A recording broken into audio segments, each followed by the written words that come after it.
বিসমিল্লাহির রহমানির রহিম। আসসালামু আলাইকুম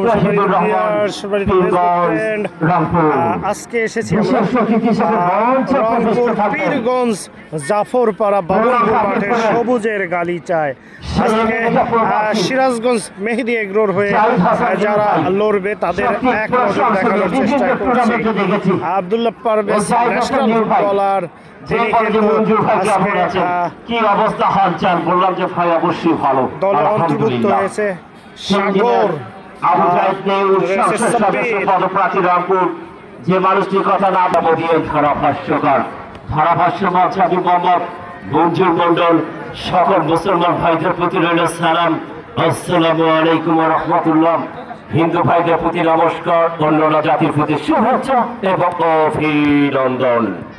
হ্যালো, ইতিমধ্যে দেখতে পাচ্ছেন দুই উজ্জ্বল নক্ষত্র মাশরাফি এবং সাব্বির রয়েছে।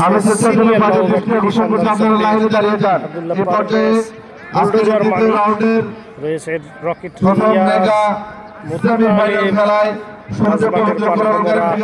রয়েছে, অভিজ্ঞ ডিফেন্ডার রয়েছে, সিরাজগঞ্জের বাজপাখি উল্লাপাড়ার কৃতি সন্তান সিরাজুল ইসলাম শিল্টু এবং উল্লাপাড়ার উজ্জ্বল নক্ষত্র সেই হাবিব।